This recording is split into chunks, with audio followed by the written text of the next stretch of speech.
Hello मेरे बच्चों, कैसे हैं आप सभी। मैं डॉक्टर वरुण मारू, सहायक professor of political science. UGC net political science की सीरीज़ में आज हम पढ़ेंगे राजनीतिक आधुनिकरण, यानी कि पॉलिटिकल मॉडर्नाइजेशन।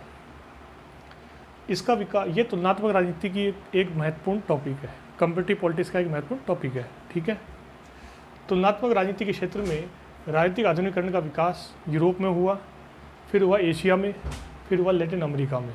ठीक है, तुलनात्मक राजनीति से संबंधित जो पुस्तकें हैं वो दो पुस्तकें हैं, एक है एप्टर की और दूसरी है ल्यूशन पाइक की।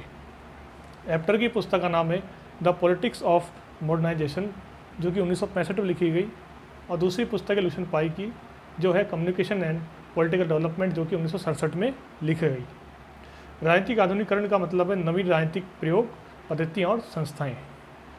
हटिंगटन, जिनका नाम राजनीतिक पतन में भी आता है, वो ये कहते हैं कि राजनीतिक आधुनिकरण के जो 5 स्वरूप होते हैं, मानसिक लेवल पर यानी मन के स्तर पर, बौद्धिक लेवल पर यानी कि बुद्धि का अधिक प्रयोग करना, तर्क का यूज़ करना, लॉजिक्स का यूज़ करना, आर्थिक लेवल पर यानी कि अर्थव्यवस्था में नवीन बदलाव होना, परंपरागत आर्थिक तत्वों को खत्म करना। चौथा, सामाजिक स्तर पर सामाजिक कुप्रथाएं दूर करना, समाज की बुराई दूर करना, नवीन सामाजिक तरीके अपनाना। 5वां, जनसंख्या के लेवल पर जनसंख्या के अंदर भी राजनीतिक आधुनिकरण की बात पहुँचाई जाए। अंत में मैं आपको बताना चाहता हूँ कि राजनीतिक आधुनिकरण, पॉलिटिकल मॉडर्नाइजेशन का मुख्य अर्थ क्या है। सिंपल सा, जो हर विद्यार्थी को टिपिकल लगता है कई बार कि सर ये क्या चीज़ है। राजनीतिक आधुनिकरण का मतलब है, सिंपल सा आंसर लिख सकते हो आप, कि परंपरागत राजनीतिक व्यवस्थाएं, जब परंपरागत राजनीतिक व्यवस्थाएं परिवर्तित हो जाती है नवीन राजनीतिक व्यवस्थाओं में, जब परंपरागत राजनीतिक व्यवस्थाएं बदल जाती है नवीन राजनीतिक व्यवस्थाओं में, तो इसको बोलते हैं हम राजनीतिक आधुनिकरण। बात समझ में आ रही है। जब परंपरागत राजनीतिक व्यवस्थाएं परिवर्तित हो जाती है नवीन राजनीतिक व्यवस्थाओं में, न्यू पॉलिटिकल सिस्टम में, तो उसको बोलते हैं राजनीतिक आधुनिकरण। जैसे उदाहरण के लिए, समाज में हम लोग अपने आदतों में बदलाव करते हैं, मॉडर्नाइजेशन करते हैं, आधुनिकरण करते हैं, कि भाई पहले आज से 30 साल पहले लोग धोती कुर्ता अधिक प्रयोग करते थे, अब जीन्स और टी शर्ट और शर्ट पहनते हैं। ठीक है ना, तो ये आधुनिकरण है।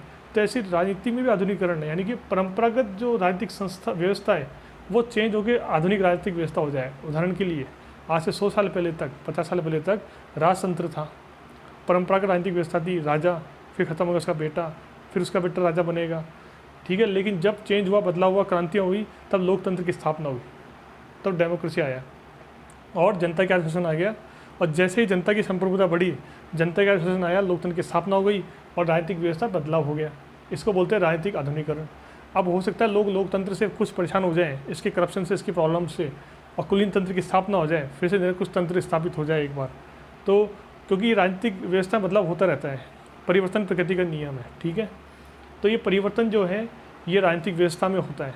तो जब कोई पुरानी राजनीतिक सरकार, राजनीतिक दल की सरकार हो, राजनीतिक पैटर्न हो, शासन करने का तरीका हो, राजनीतिक व्यवस्था हो, जैसे मान लो किसी देश में पहले मार्क्सवादी शासन प्रणाली हो, फिर बदल करके वहाँ पे पूंजीवादी व्यवस्था आ जाए, जैसे यूएसएसआर, सोवियत संघ में पहले थी समाजवादी व्यवस्था, फिर उसके टुकड़े हो गए, फिर रशिया में, रूस में बन गई पूंजीवादी अर्थव्यवस्था में बदलाव हो गया। ठीक है, लोकतंत्र आ गया, तो इसको बोला राजनीतिक आधुनिकरण बोला जाता है। विचारधारा के तौर पे बदलाव, शासन प्रणाली के तौर पे बदलाव, शासन व्यवस्थाओं के तौर पे बदलाव, राजनीतिक आधुनिकरण है। पहले एशिया में हुआ, फिर पहले ये सिद्धांत आया यूरोप में, फिर एशिया में आया, फिर आया लैटिन अमेरिका में। ठीक है, एप्टर की पुस्तक है द पॉलिटिक्स ऑफ मॉडर्नाइजेशन, 1965 में लिखी गई। ल्यूशन पाइक ने लिखी पुस्तक कम्युनिकेशन एंड पॉलिटिकल डेवलपमेंट, 1967 में। ठीक है, राजनीतिक आधुनिकरण का मतलब है नवीन राजनीतिक प्रयोग, पद्धतियाँ और संस्थाएं। हटिंगटन ने राजनीतिक आधुनिकरण के 5 स्वरूप बताए हैं, मानसिक स्तर पर, बौद्धिक स्तर पर, आर्थिक स्तर पर, सामाजिक और जनसंख्या स्तर पर। और अंत में राजनीतिक आधुनिकरण का मुख्य अर्थ होता है परंपरागत राजनीतिक संस्थाएं जब परिवर्तित हो जाती है, बदल जाती है नवीन राजनीतिक व्यवस्था में, तो इसको बोलते हैं राजनीतिक आधुनिकरण। आई बात समझ में। ठीक है स्टूडेंट, वीडियो को लाइक करो, सब्सक्राइब करो और शेयर करो, और चैनल को सब्सक्राइब करो, जिससे कि आपको नए नए वीडियोस देखने को मिले। और जो बच्चे नेट की तैयारी कर रहे हैं उनको मैंने कम से कम 300 के लगभग वीडियो बनाए, उसमें से कम 100-150 वीडियो जो हैं वो यूजीसी नेट और पॉलिटिकल साइंस की हैं। ठीक है, इसलिए आप ज़रूर वीडियो को शेयर करो, लाइक करो और चैनल को सब्सक्राइब करो। Okay, thank you.